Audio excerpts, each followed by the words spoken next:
আসসালামু আলাইকুম। Crown cement সকালের খবরে আমন্ত্রণ জানাচ্ছি আমি মোহাম্মদ ইফতেখার।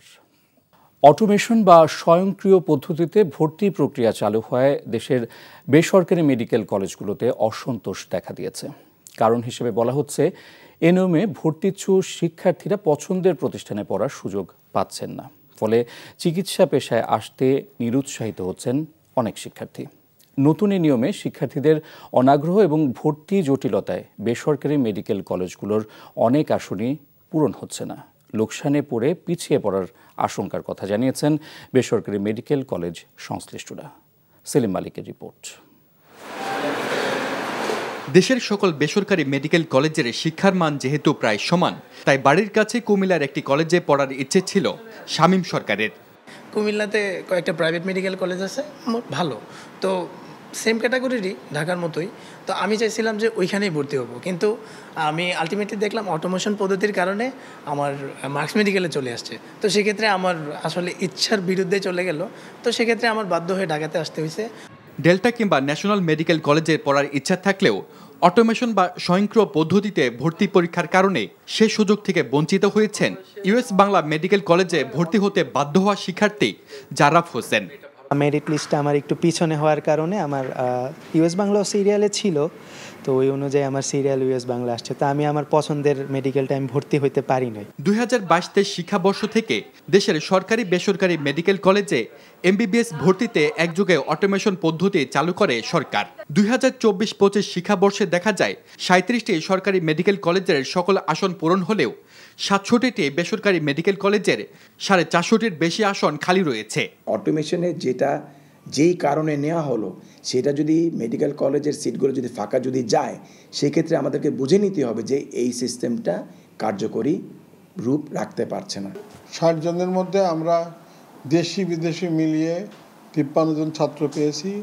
7টা সিট আমাদের এখনো খালি আছে, এবং যার ফলে আমাদের বেতনাদি এবং আনুষঙ্গিক যে সমস্ত খরচাদি আছে সেগুলা আমাদের পূরণ করতে সমস্যা হচ্ছে। বেসরকারি মেডিকেল কলেজের মালিকদের দাবি, এমন ভর্তি পরীক্ষার কারণে টিকে থাকাই বড় চ্যালেঞ্জ। আমার মেয়েকে তো আমি পাঠাবো না চিটাগঙ্গে, আমার মেয়েকে তো পাঠাবো না রাঙ্গামাটি। সুতরাং এই কারণেই এই মেডিকেল কলেজের সিটগুলো ফাঁকা হয়ে যাচ্ছে। আর্মি মেডিকেল কলেজ, যেখানে আর্মি মেডিকেল কলেজে অটোমেশন এই দেশে নেই, সে দেশে কেন বেসরকারি মেডিকেল কলেজে অটোমেশন থাকবে?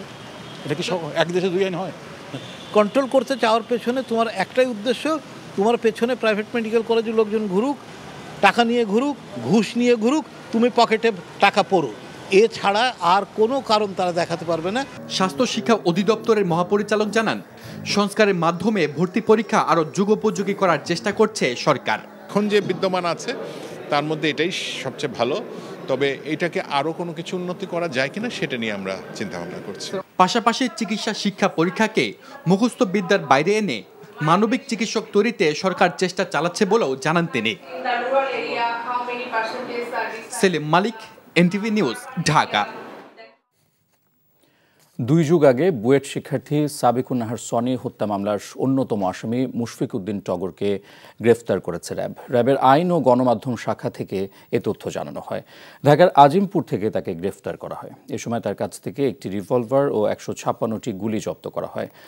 আজ আর কিছুক্ষণ পর কারণ বাজার মিডিয়া সেন্টারে এ বিষয়ে সংবাদ সম্মেলন করবে সংস্থাটি। 2002 সালের 8 জুন বুয়েট ক্যাম্পাস ছাত্রদলের তৎকালীন সভাপতি মোকাম্মেল হায়াত খান ও ঢাকা বিশ্ববিদ্যালয়ের সলিমুল্লাহ মুসলিম হলের তৎকালীন ছাত্রদল নেতা টগর গ্রুপের সংঘর্ষের মধ্যে পড়ে নিহত হন সনি। দরপত্র নিয়ে এ সংঘর্ষ হয়। 1999 ব্যাচের শিক্ষার্থী সাবিকুন নাহার সনি তখন ক্লাস শেষ করে হলে ফিরছিলেন। এই ঘটনায় সে সময় সারা দেশে ব্যাপক বিক্ষোভ হয়। ভারতে পালিয়ে যাওয়া বাংলাদেশের ক্ষমতাচ্যুত প্রধানমন্ত্রী শেখ হাসিনার ভাগ্নি টিউলিপ সিদ্দিককে কেন্দ্র করে নতুন সংকটে পড়েছে যুক্তরাজ্যের ক্ষমতাসীন লেবার পার্টি। এমন তথ্য দিয়ে বিশেষ প্রতিবেদন প্রকাশ করেছে ব্রিটিশ সংবাদ মাধ্যম এক্সপ্রেস। সংবাদ মাধ্যমটি বলছে, বাংলাদেশি জাতীয় পরিচয়পত্র ও পাসপোর্ট ইস্যু করা নিয়ে টিউলিপ মিথ্যা তথ্য দিয়েছেন। আর এই ইস্যুতে ফের চাপের মুখে পড়তে পারেন ব্রিটিশ প্রধানমন্ত্রী কিয়ার স্টারমার। এক্সপ্রেসের তথ্য অনুযায়ী 2001 সালের সেপ্টেম্বর মাসে লন্ডনে তার বাংলাদেশি পাসপোর্ট ইস্যু হয়েছিল, যখন তার বয়স ছিল 19। 2011 সালের জানুয়ারিতে তার জাতীয় পরিচয়পত্র ইস্যু হয়েছিল। 43 বছর বয়সী টিউলিপ সিদ্দিক চলতি বছরের জানুয়ারি মাসে যুক্তরাজ্যের দুর্নীতি প্রতিরোধ মন্ত্রীর পদ থেকে পদত্যাগ করেন। টিউলিপ তখন দাবি করেছিলেন তিনি বাংলাদেশি নন। ক্ষমতাচ্যুত সাবেক প্রধানমন্ত্রী শেখ হাসিনা তাকে অবৈধভাবে ঢাকায় জমি দিয়েছিলেন বলেও অভিযোগ রয়েছে। রাজশাহী বিশ্ববিদ্যালয় কেন্দ্রীয় ছাত্র সংসদ, রাকসু, হল সংসদ ও সিলেটে ছাত্র প্রতিনিধি নির্বাচনে আজ পঞ্চম দিনের মতো প্রচার প্রচারণায় ব্যস্ত সময় পার করছেন প্রার্থী ও তাদের সমর্থকরা। রাত দিন প্রচারণায় উৎসবমুখর একাডেমিক ভবন, আবাসিক হল, আড্ডাস্থল। প্যানেল ভিত্তিক প্রচারণা চলছে। পাশাপাশি ক্যাম্পাসের বিভিন্ন সংগঠন এবং জেলা উপজেলা সমিতি তাদের প্রার্থীদের পক্ষে ভোট চাচ্ছে শিক্ষার্থীদের কাছে। দেয়া হচ্ছে নানান প্রতিশ্রুতি। এদিকে সুষ্ঠু নির্বাচনের জন্য জাতীয়তাবাদী ছাত্রদল 6 দফা ও ইসলামী ছাত্র শিবির 9 দফা লিখিত দাবি জানিয়েছে। আগামী 25 সেপ্টেম্বর রাকসু নির্বাচনের ভোট গ্রহণ অনুষ্ঠিত হবে। শেষ দিনে চট্টগ্রাম বিশ্ববিদ্যালয় কেন্দ্রীয় ছাত্র সংসদ, চাকসু এবং হল সংসদ নির্বাচনের জন্য মোট 931 জন প্রার্থী মনোনয়নপত্র জমা দিয়েছেন। তবে 233 জন মনোনয়ন ফর্ম সংগ্রহ করেও তা জমা দেননি। নির্বাচন কমিশন জানায়, বৃহস্পতিবার শেষ দিনে কেন্দ্রীয় ছাত্র সংসদের জন্য 429 জন এবং হল সংসদে 502 জন প্রার্থী মনোনয়নপত্র জমা দিয়েছেন। এদিকে চাকসু নির্বাচনের তফসিলের আংশিক পরিবর্তন করা হয়েছে। সে অনুযায়ী মনোনয়নপত্র যাচাই বাছাই 21 সেপ্টেম্বর, প্রার্থীদের প্রাথমিক তালিকা প্রকাশ করা হবে 22 সেপ্টেম্বর, মনোনয়নপত্র প্রত্যাহার করা যাবে 23 সেপ্টেম্বর পর্যন্ত। প্রার্থীদের বিষয়ে আপত্তি গ্রহণ ও নিষ্পত্তির শেষ তারিখ 24 সেপ্টেম্বর এবং প্রার্থীদের চূড়ান্ত তালিকা প্রকাশ হবে 25 সেপ্টেম্বর। 35 বছর পর অনুষ্ঠিতব্য চাকসু হল সংসদ নির্বাচনের ভোট গ্রহণ আগামী 12 অক্টোবর। ভুল চিকিৎসার অভিযোগ প্রমাণিত হওয়ায় নাটোরে একটি বেসরকারি হাসপাতাল বন্ধ করে দিয়েছে সরকারের স্বাস্থ্য বিভাগ। গতরাতে শহরের আল-হেরা হাসপাতাল অ্যান্ড ডায়াগনস্টিক সেন্টারে উপস্থিত হয়ে এই নির্দেশনা দেন জেলা সিভিল সার্জন ডাক্তার মুক্তাদির আরিফিন। তিনি জানান, গত 27 জুলাই মানিক মিয়া নামে এক গার্মেন্টস কর্মীর তলপেটে ব্যথা নিয়ে ওই হাসপাতালে ভর্তি হন। পরে তার অ্যাপেন্ডিসাইটিস অপারেশন করা হয়। সপ্তাহখানেক রোগীকে হাসপাতালে ভর্তি রাখা হয়। এর মধ্যে রোগীর অবস্থা সংকটাপন্ন হলে তাকে রাজশাহী মেডিকেল হাসপাতালে পাঠানো হয়। সেখানে আল-হেরা হাসপাতালের ভুল চিকিৎসা ধরা পড়ে। স্বজনদের লিখিত অভিযোগের ভিত্তিতে ভুল চিকিৎসার সত্যতা মিলায় হাসপাতালটির চিকিৎসা সেবা বন্ধের নির্দেশ দেওয়া হয়েছে।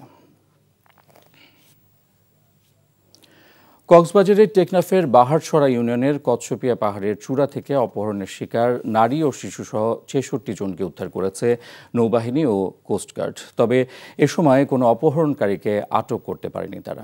গতরাতে গোপন তথ্যের ভিত্তিতে যৌথ অভিযানে অপহরণকারী ও মানব পাচারকারী চক্রের বেশ কয়েকটি আস্তানা খুঁজে পাওয়া যায় বলে জানায় কোস্টগার্ড। সেখান থেকে উদ্ধার হওয়া অপহৃত রোহিঙ্গা ও বাংলাদেশি নাগরিকদের মধ্যে 23 জন নারী, 22 জন পুরুষ ও 21 জন শিশু। নৌবাহিনী জানায়, একটি চক্র অস্ত্রের মুখে সাধারণ মানুষকে অপহরণ করে মুক্তিপণ দাবি এবং বিদেশে পাঠানোর প্রলোভন দেখে মানব পাচার কার্যক্রমে জড়িত। তাদের ধরতে অভিযান চলছে।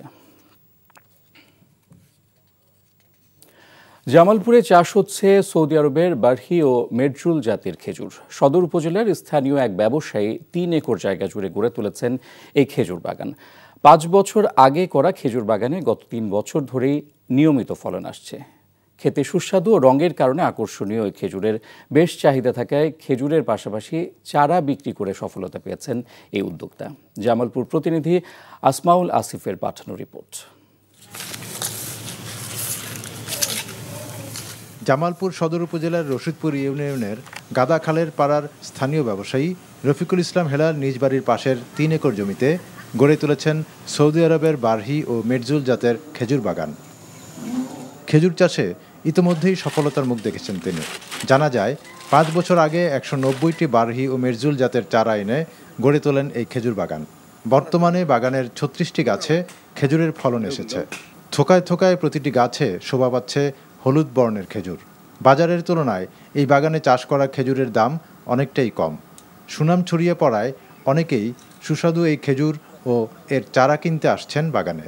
একটা করে গাছে 30 কেজি করে ফলন, একটা করে বাতিতে 5 কেজি 7 কেজি 10 কেজি করে ফলন আসছে। তো এখন অত্যন্ত লাভজনক ব্যবসা এটা। আর আমি এ পর্যন্ত অনেকগুলো শাখার চারা বিক্রি করছি। প্রতি চারা 15,000 টাকা করে বিক্রি করছি। খেজুরগুলো দেখতেও যেমন সুন্দর, খেতে অনেক সুস্বাদু। আমাদের এখানে খেজুর বাগানটা করছে তাতে খুবই আমরা আনন্দিত। আমরা প্রায় এই বাগানে 27 জন কাজ করে। কৃষি কর্মকর্তা এই উদ্যোক্তার পাশে থাকার কথা জানিয়েছেন। আমরা তাকে একটা কৃষি উদ্যোক্তা গ্রুপে একটা প্রকল্পের গ্রুপে অন্তর্ভুক্ত করেছি। তাকে আমরা একটা প্রদর্শনী ভার্মি কম্পোস্টের প্রদর্শনী দিয়েছি। সেই কম্পোস্ট উৎপাদন করে সেই বাগানে ব্যবহার করছে। তো এভাবে বিভিন্নভাবে সাপোর্ট দিয়ে আমরা তার পাশে আগামীতেও থাকবো ইনশাআল্লাহ। বাংলাদেশের আবহাওয়ায় সৌদির খেজুর চাষ লাভজনক হওয়ায় নতুন উদ্যোক্তা তৈরি হবে তেমনটা বলছেন সংশ্লিষ্টরা। NTV news desk. আবুধাবিতে আফগানিস্তানকে 6 উইকেটে হারিয়ে গ্রুপ চ্যাম্পিয়ন হয়ে এশিয়া কাপ টি20 সুপার 4-এ পা রেখেছে শ্রীলঙ্কা। এতে বাংলাদেশেরও নিশ্চিত হয়েছে সুপার 4। তবে গ্রুপ চ্যাম্পিয়ন হয়েও শোকের ছায়া লঙ্কান শিবিরে। আফগানদের বিপক্ষে ম্যাচের মাঝে হৃদরোগে আক্রান্ত হয়ে মারা গেছেন লঙ্কান স্পিনার দুনিত ওয়াল্লেলাগের পিতা। বল হাতে ম্যাচটি ভালো যায়নি ওয়াল্লেলাগের, এরই পরে শুনেছেন পিতার মৃত্যুর খবর। এদিকে শেষ 4-এর সূচিও ঠিক হয়ে গেছে এর মধ্যে। একদিন বিরতি দিয়ে কাল শ্রীলঙ্কার মুখোমুখি হবে লিটনরা। রবিবার আবারও মুখোমুখি হবে ভারত পাকিস্তান। মাঠের ক্রিকেটে পাকিস্তান লড়াই করতে না পারলেও দুই দলের হ্যান্ডশেক বিতর্কের জের কাটেনি এখনও। শ্রীলঙ্কার বিপক্ষে সুপার 4-এর প্রথম ম্যাচে খেলার 3 দিন পর 24শে সেপ্টেম্বর ভারতের মুখোমুখি হবে বাংলাদেশ। পরের দিনই খেলবে পাকিস্তানের বিপক্ষে। সবগুলো ম্যাচই হবে দুবাইয়ে। সকলের খবর এটুকুই। এই খবরের ভিডিও সহ আপডেট জানতে ভিজিট করুন এনটিভি অনলাইন www.ntvbd.com। এছাড়াও এনটিভির জনপ্রিয় সব অনুষ্ঠান ও খবরের আপডেট জানতে ভিজিট করুন আমাদের ইউটিউব ও ভেরিফাইড ফেসবুক পেজ। 12টায় মধ্যাহ্নের খবর দেখার আমন্ত্রণ রইল। ধন্যবাদ সবাইকে।